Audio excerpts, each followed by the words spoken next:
오늘 말씀은 사도행전 11장 1절에서부터 4절까지의 말씀입니다.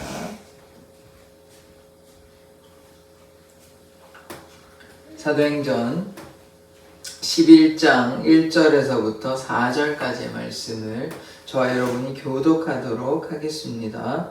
유대에 있는 사도들과 형제들이 이방인들도 하나님의 말씀을 받았다함을 들었더니 베드로가 예루살렘에 올라갔을 때에 할례자들이 비난하여 이르되 내가 무할례자의 집에 들어가 함께 먹었다 하니 같이 읽겠습니다.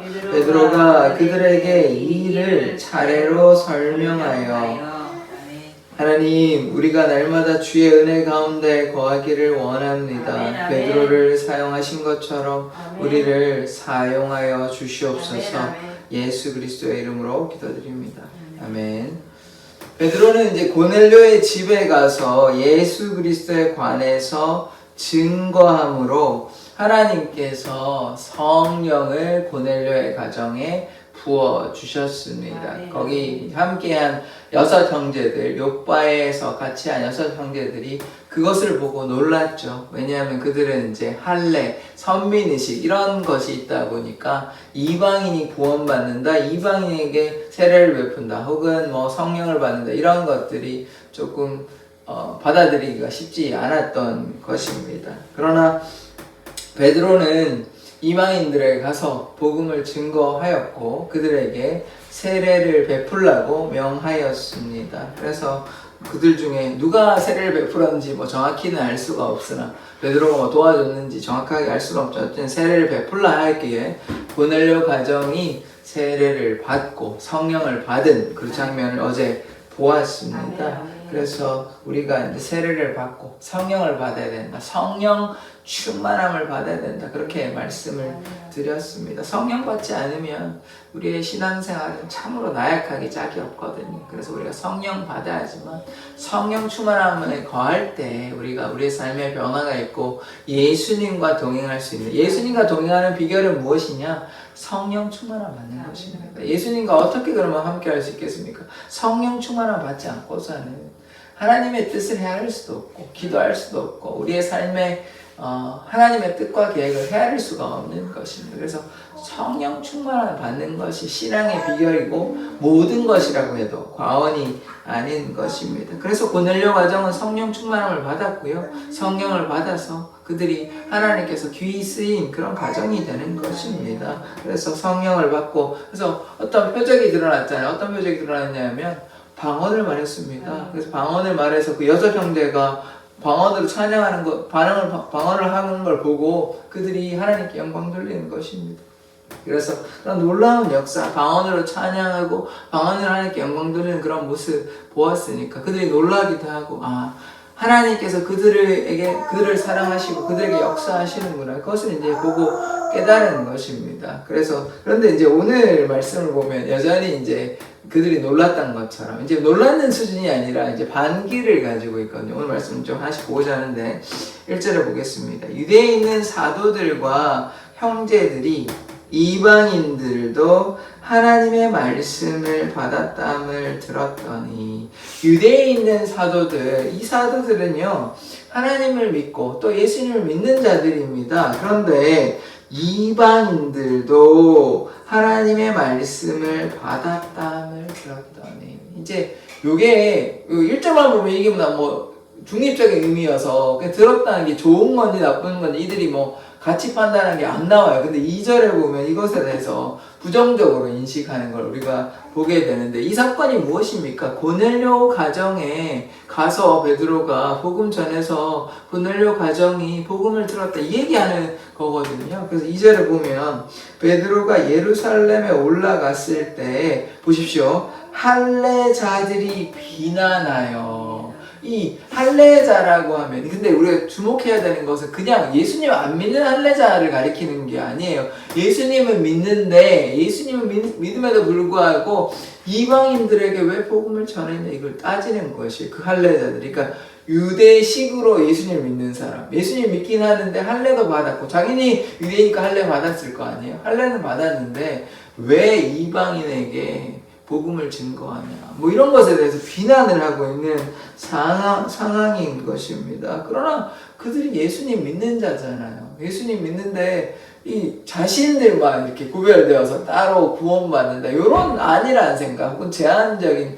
생각을 한 것 같아요. 근데 그러면 안 되죠. 모든 사람에게, 뭐 지금 우리에게 좀 당연한 거겠지만 사실 그들은 제가 아까도 말씀드렸지만 할례를 받고 선민의식이 있었다 보니까 자기들만 이렇게 이스라엘 백성들만 이제 구원을 받는다, 이런 인식, 이런 생각에 갇혀 있다 보니까 감히 이제 할례 받지 못한 이방인들이 구원을 받을 수 있느냐, 그들이 예수의 복음을 받을 수 있느냐, 여기에 대해서 굉장히 회의적이고 굉장히 부정적으로 이해하고 있는 것입니다. 그러니까 베드로에 대해서 왜 그렇게 복음 전했냐고 비난하는 것이에요. 그냥 따지고 막 불평하고 이렇게 하는 것이거든요. 그냥 왜 그랬냐 이렇게 간단하게 묻는 것이 아니라 감히 사도라 부른 사람이, 사도로 부름받은 사람이 이방인한테 가서 그렇게 복음을 증거하는 게 맞느냐 이렇게 강하게 질책하는 거예요. 비난하는 것이에요. 그러니까 이게 가벼운 일이 아닌 것이 그들에게는, 물론 하나님의 역사고 하나님의 놀라우신 은혜와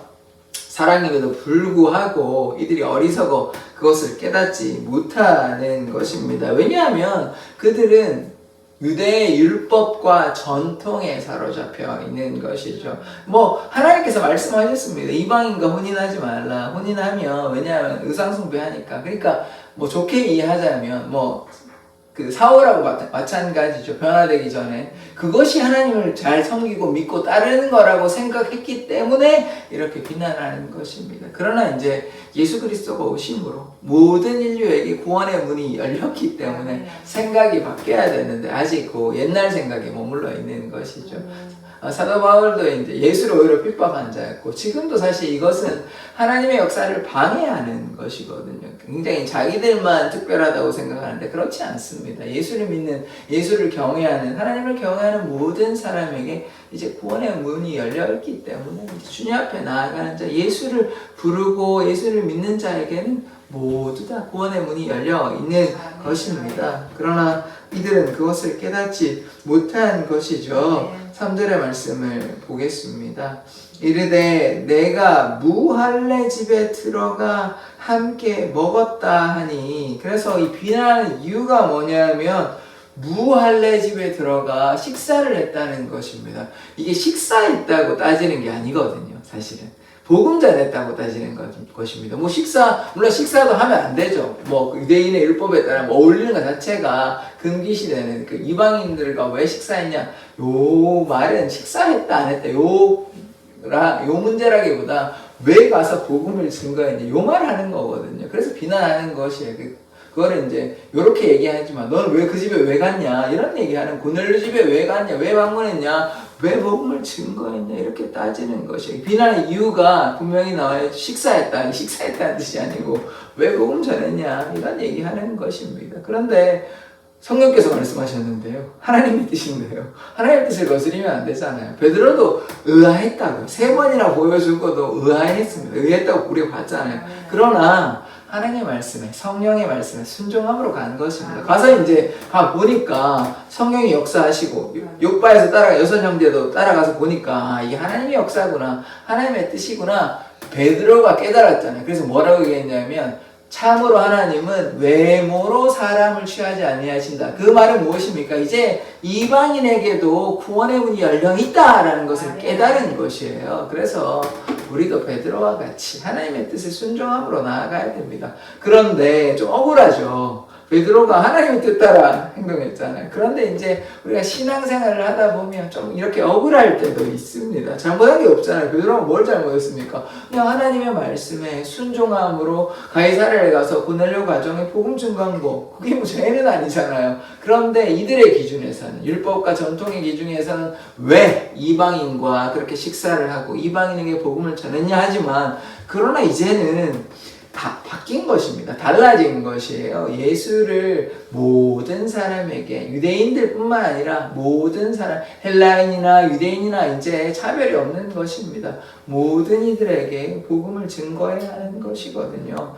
자, 베드로가 그래도 그런 장면은 보긴 했어요. 사마리아 백성들에게, 사마리아가 좀 천대받는, 차별받는 그런 사람들이었거든요. 왜냐하면 이제 이민족과 이렇게 결혼을 해가지고 피가 섞였다 이래서 좀 좋게 보지 않았습니다. 그러나 그들에게도 예수님을 가서 뭐 했습니까? 수가성 여인이 사마리아 사람이거든요. 가서 복음 전했다고. 그러니까 그런 장면을 보긴 했지만 그래도 뭐 그들은 어디까지나 유대인의 피가 섞여 있긴 하지만 완전 이방인에 대한 그런 경험은 없다 보니까. 그런데 예수님께서 뭐라고 명령하시는지 우리가 한번 기억해 보십시다. 오직 성령이 너에게 임하시면 처음에 뭡니까? 너희가 권능을 받는데 예루살렘, 뭐 유대니까 괜찮죠. 그 다음에 사마리아도 이제 봤으니까. 그 다음에 온 유대야. 여기까지는 뭐 이스라엘 아니니까 뭐 그들에게 꺼리낄 게 없어요. 그런데 예수님께서 뭐라고 명령하시냐면 땅 끝까지 이르러.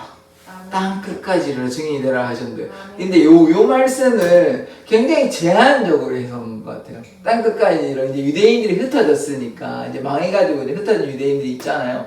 그 유대인들에게 증거해야 된다. 이렇게 제한적으로 베드로는 이해하였던 것 같습니다. 그러니까 만약에 그때 이제 생각이 튀었고 다르게 이해하였다면 이방인에게 복음 증거하는 것이 뭐 의아한 일이 아니잖아요. 그러나 이제 그들은 유대의 율법의 전통, 오늘 이제 비난하는 사람들과 같이 유대인의 율법과 전통이 있다 보니까 이방인에게 복음을 전해야 된다 이런 생각조차를 못한 것이죠. 그러니까 우리의 지금 생각으로 이해해서는 안 되고 그 당시 2000년 전에 율법의 기준으로 따라가면 이렇게 이방인들에게 복음을 전하는 일이 굉장히 낯설고 또 회의적이고 부정적인 일이다 이렇게 이해하면 좋습니다. 그러나 이제는 역사가 달라진 것이죠. 예수 그리스도께서 유대인만 구원한 것이 아닙니다.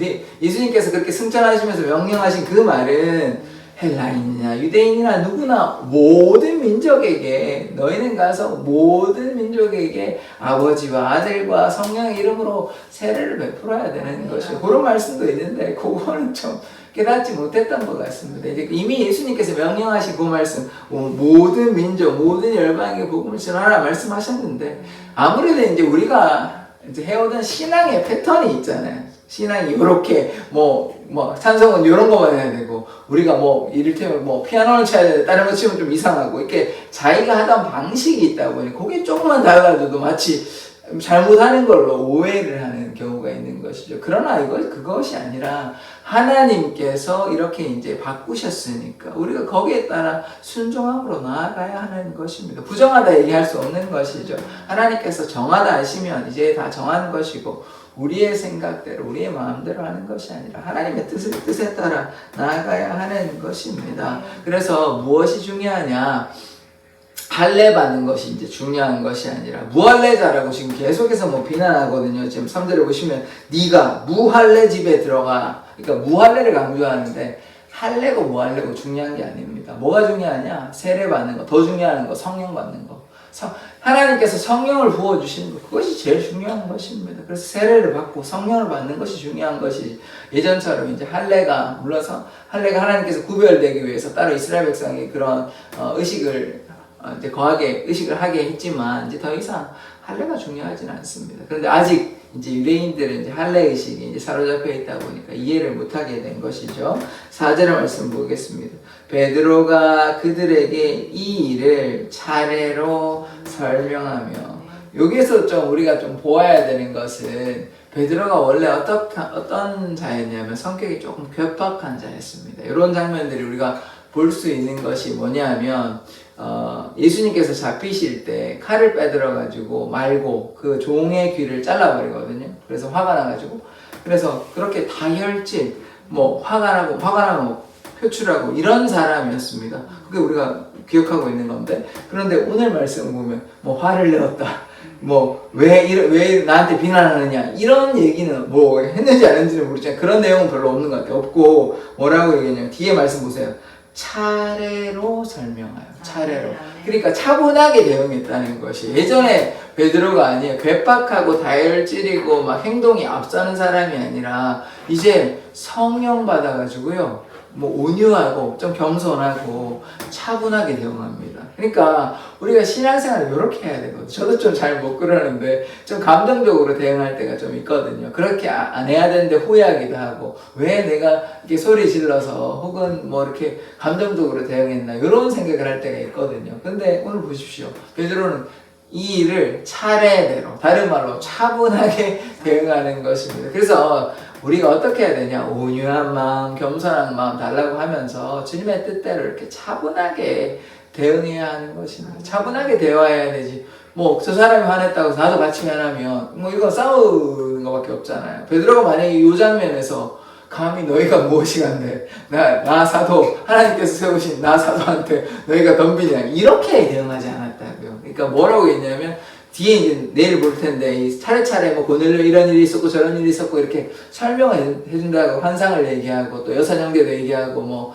이런 얘기를 하는데 그래서 지금 무엇을 얘기하냐? 차분하게 대응을 한 것입니다. 감정적으로 대응한 것이 아니에요. 그래서 우리가 신앙생활을 이렇게 했으면 좋겠습니다. 모든 삶에서 주님의 은혜가 있으면 우리가 뭐 감정적으로 또 뭐 함부로 막 이렇게 행동하는 것이 아니라 또 인내하고 기다리고 좀 온유하고 겸손해야 하는 것이거든요. 오늘 베드로의 모습은 더 이상 괴팍한 베드로가 아닙니다. 말고의 귀를 잘랐던 그런 어리석은 그리고 또 도망갔잖아요. 심지어 그런 베드로가 아니에요. 자신의 삶을 오직 주님께 맡기고 주님의 말씀 따라 살아가고 오늘도 보십시오. 막 따지거나 내가 누군데 너희가 나를 비난하냐 이런 게 아니라 차례대로 이런 여차저차해서 내가 그랬다. 하나님의 뜻이 이렇다라고 설명하잖아요. 이런 사람 돼야 되는 것입니다. 하나님의 사랑은 이렇게 증거되는 것이에요. 이렇게 막 자기가 좀 억울하잖아요. 사실 지금 베드로가 잘못한 건 없거든요. 하나님의 뜻에 따라 간 거밖에 없잖아요. 그런데 이 억울하다고 생각하고 내가 사도고 내가 하나님 뜻 따라 갔는데 너네가 뭐라고 나한테 얘기해가 아니라 차분하게 온유하게 겸손하게 이렇게 설명하잖아요. 그래서 우리도 하나님의 사람들은 이렇게 되어야 됩니다. 저도 이렇게 베드로의 오늘 이런 모습을 보고 많이 본받아야 되는데 저도 참 연약하여서 때로 감정적으로 반응할 때도 있는 것 같고 겸손하게 이렇게 온유하게 해야 되는데 그렇지 못할 때가 많이 있는 것 같아요. 그런데 하나님의 사람은 이렇게 온유하고 겸손하고 차분하게 대응해야 하는 것입니다. 어떻게 이렇게 될 수 있냐? 정답은 있습니다. 성령 충만하면 됩니다. 성령 충만하면요. 성령의 열매 맺잖아요. 오래 참과 자비와 양선과 그런 것, 사랑과 희락과 화평과 충성과 온유와 온유 나오죠. 그 다음에 절제 열매를 맺게 되는 거예요. 그러니까 마음이 온유하고 화가 나고 싶은데 절제하는 것이에요. 왜? 하나님의 그 사랑을 깨달으니까. 그래서 우리가 이런 자 되기를 원합니다. 우리 사랑의 교회가 하나님께서 기뻐하신 이런 사랑의 성령의 열매 맺고 사랑이나 이런 희락과 화평과 사랑의 성령의 열매 맺는 그런 교회 되기를 원합니다.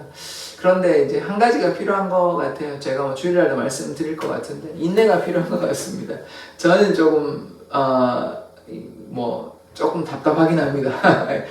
솔직하게 말씀을 드리면 이제 2달 반 정도의 시간이 지났음에도 불구하고 조금 아쉬운 마음이 있습니다. 그런데 그거는 제 생각이고 하나님께서는 인내하시고 기다리시는 노하기를 더디하시는 게 하나님의 마음이시고 기다리시는 게 하나님의 마음이시니까 심지어 비유이긴 하지만 탕자가 떠나가지고 마음대로 살더라도 또 기다려주시는 게 아버지의 마음, 하나님의 마음이라고 생각한다면 제가 이랬다고 저랬다고 낙심하는 것이 아니라 좀 기다리고 받아주고 용납하고 참아내고 온유하고 이런 마음이 좀 필요한 것 같습니다. 그러나 이렇게 저도 말은 하고 있지만 그게 그렇게 쉽지는 않은 것 같습니다. 그래서 좀 왜냐하면 교회의 목적은 교회의 사명은 하나님을 닮아가는 것, 예수님을 닮아가야 하는데 그런 모습이 그렇게 변화된 모습이 그렇게 나타나지 않는다 보니까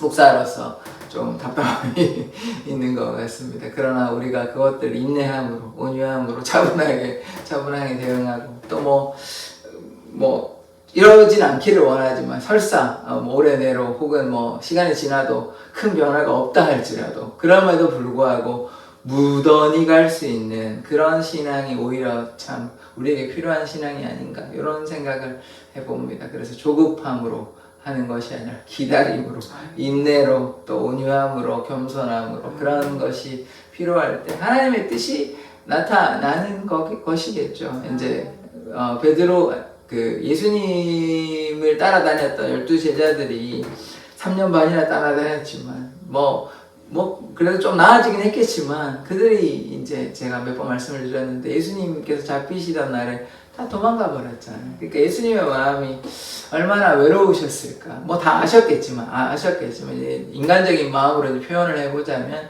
예수님이 참 외로우셨겠다. 그 제자들에게 그렇게 동고동락하며 3년 반 동안 함께 했던 제자들조차 도망을 가니 그러나 예수님께서 낙심하지 않으시고 예수님은 당연히 하나님이시니 그러실 필요가 없으시고 그러시진 않으시지만 하나님을 향해서 나아가시고 기도하시고 또 결국은 그 사명 감당하셨을 때 결국은 제자들이 변화되었잖아요. 그런 인내와 기다림이 우리 신앙인들에게 좀 필요한 게 아닐까 이런 생각을 하게 됩니다. 기도하겠습니다.